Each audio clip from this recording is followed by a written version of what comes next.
Question है number series का। यहाँ पर नंबर सीरीज दी हुई है, हमें पता लगाना है कि प्रश्न चिन्ह के स्थान पर कौन सी संख्या आएगी। तो आइए सबसे पहले हम यहाँ पर पैटर्न को समझने का प्रयास करते हैं। तो यहाँ पर लिखा हुआ है 5 और 5 से हमें प्राप्त करना है 3। तो हम यहाँ पर लिख लेते हैं 5 और बराबर में लिख लेते हैं 3, क्योंकि 5 से हमें 3 को प्राप्त करना है। तो कैसे प्राप्त किया जा सकता है? तो 5 में अगर 2 से भाग दे दिया जाए, अगर 5 का आधा कर दिया जाए तो 2.5 आएगा, और फिर 2.5 में अगर हम 0.5 जोड़ देते हैं तो कितना आएगा? 3 आ जाएगा। आप एक बार फिर से समझिए कि किस तरीके से यहाँ पर 5 के द्वारा 3 प्राप्त किया गया है। यहाँ पर क्या किया है हमने? 5 का आधा किया है। आधा यानी कि 5 में 0.5 का गुणा किया है। 5 में अगर 0.5 का गुणा किया जाएगा तो 2.5 आएगा। 2.5 आ ही जाएगा, तो हमें तो आवश्यकता किसकी है? 3 की है। तो 2.5 में हमें 0.5 भी जोड़ना होगा। तो ये तरीका हो सकता है 5 के द्वारा 3 को प्राप्त करने का। अब हमें प्राप्त करना है 3 से 6। तो यहाँ पर हम लिख लेते हैं 3 और बराबर में लिख लेंगे हम यहाँ पर 6। तो अब आप यहाँ पर ये समझिए कि हमें इतना समझ में ज़रूर आ रहा है कि हमने यहाँ पर 5 में जिस संख्या से गुणा किया है उसी संख्या को जोड़ा है। तो यहाँ पर हमें गुणा भी करना चाहिए और जोड़ना भी चाहिए। अगर हम यहाँ पर अब देखते हैं कि किस संख्या को गुणा करना चाहिए और किस संख्या को हमें जोड़ना चाहिए, पर ये जरूर पता है कि जिस संख्या का गुणा करेंगे उसी संख्या को हमें जोड़ना है। तो यहाँ पर अगर हम 1 का गुणा करते हैं तो हमें 1 ही जोड़ना होगा। तो ये कितना आएगा? 3 गुणा 1 करेंगे 3 आएगा, और फिर उसमें 1 जोड़ेंगे तो 4 आ जाएगा। लेकिन चाहिए तो क्या हमें? 6 चाहिए। तो 1 का गुणा तो यहाँ पर हमें करना नहीं है। अगर हम यहाँ पर 2 का गुणा करते हैं और 2 जोड़ते हैं तो फिर क्या 6 आ पाता है? नहीं आ रहा। 3 का गुणा 2 से करने पर 6 आ गया, और 6 में 2 जोड़ने पर तो 8 आ रहा है। तो यहाँ पर 2 का गुणा भी नहीं करना होगा। तो हम यहाँ पर किस संख्या का गुणा करें जिससे कि यहाँ पर 6 आ जाए? तो यहाँ पर आप थोड़ा सा सोचो, तो यहाँ पर 3 में हमें 1.5 का गुणा करना होगा और 1.5 ही जोड़ना होगा, क्योंकि 3 गुणा 1.5 करोगे तो कितना आएगा? 4.5 आएगा, और 4.5 में हम 1.5 जोड़ देंगे तो यहाँ पर 6 आ जाएगा।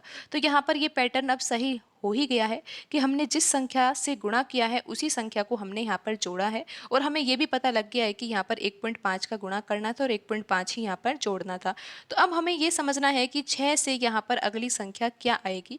तो हमें ये पता होना चाहिए कि हमें किस संख्या का गुणा करना है और किस संख्या को जोड़ना है। तो आइए अब हम ये पता लगाते हैं। तो यहाँ पर आप ये समझिए कि यहाँ पर पैटर्न क्या है। यहाँ पर 0.5 का गुणा किया, फिर यहाँ पर 1.5 का गुणा किया। 0.5 और 1.5 में कितने का अंतर है? यहाँ पर 1 का अंतर है, यानी कि 0.5 में अगर 1 जोड़ दिया जाए तो 1.5 आता है। तो यहाँ पर भी अगर हम 1 जोड़ देते हैं तो कितना आएगा? 2.5 आएगा। अगर हम यहाँ पर 2.5 का गुणा कर रहे हैं तो हमें यहाँ पर 2.5 को जोड़ना भी होगा। तो अब हम एक बार आंसर निकाल के देखते हैं कि आ भी रहा है या नहीं।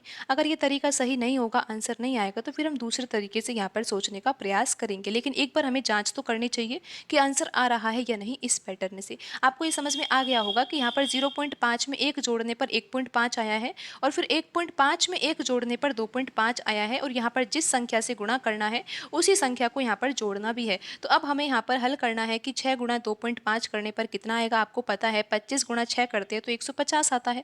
तो यहाँ पर दशमलव भी लगा हुआ है, तो यहाँ पर आ जाएगा 2.5 गुणा 6 करने पर 15, और 15 में अगर हम 2.5 जोड़ेंगे, ये वाला 2.5 जोड़ेंगे तो कितना आ जाएगा? 17.5 आ जाएगा। तो आपको ये समझ में आ गया कि यहाँ पर 6 गुणा 2.5 करने पर 15 आएगा, और 15 में 2.5 जोड़ने पर 17.5 आएगा। तो आंसर तो यहाँ पर ऑप्शन सी हमारा हो सकता है, लेकिन अभी हम इसको आंसर हम अपना नहीं मानेंगे, क्योंकि हमें अभी आगे भी जांच करनी चाहिए कि 17.5 से 64.75 आ रहा है या नहीं इसी पैटर्न के अनुसार। तो आपको ये भी पता है कि अब किस संख्या का गुणा करना है और किस संख्या को जोड़ना है, और ये भी पता है कि आपको आंसर क्या लेके आना है। बस हमें तो ये जांच करनी है कि पैटर्न यहाँ पर सही है भी या नहीं। तो आपको पता है कि 0.5 के बाद 1.5 का गुणा किया, फिर 2.5 का गुणा किया। तो अब हमें यहाँ पर 3.5 का गुणा करना है, और 3.5 को ही हमें यहाँ पर जोड़ना है, और ये देखना है कि 64.75 यहाँ पर आ रहा है या नहीं। तो अब हम ये अगले पेज पर करते हैं। तो यहाँ पर हमें पता है कि 17.5 तो हमारा आंसर आ ही गया है, लेकिन जांच कर रहे हैं हम पैटर्न की। तो यहाँ पर 17.5 में हम गुणा किसका करेंगे? 3.5 का, और हमें यहाँ पर जोड़ना भी क्या है? 3.5। तो 17.5 का गुणा 3.5 से करना थोड़ा सा आपको भारी लग रहा होगा। तो हमें क्या करना चाहिए? पहले हम यहाँ पर अच्छे से सोल्व करते हैं। 17.5 गुणा 3.5, तो यहाँ पर हम दशमलव को हटाएंगे तो यहाँ पर आ जाएगा 10, और यहाँ पर भी आ जाएगा 10, और 10 गुणा 10 मिलकर क्या हो जाएगा? ये हो जाएगा नीचे बट्टे में 100। तो यहाँ पर हम 100 लिख देते हैं।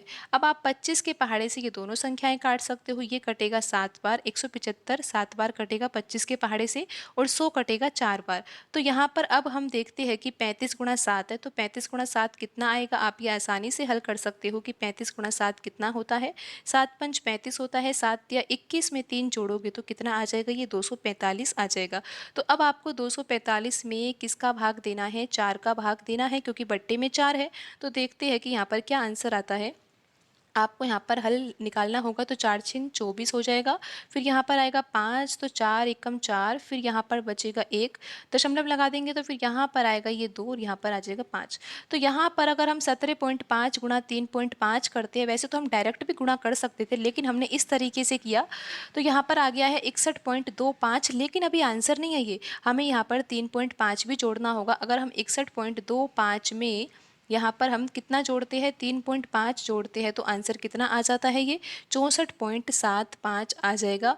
और आप ये देख ही सकते हो कि यहाँ पर 64.75 ही लिखा हुआ है। हमने 17.5 से अगली संख्या प्राप्त की है उसी पैटर्न से, तो यहाँ पर आ गया है 64.75। तो ये पैटर्न बिल्कुल सही है, और यहाँ पर जो हमारा आंसर आया है 17.5, ये भी बिल्कुल सही है। तो ऑप्शन सी यहाँ पर सही होगा।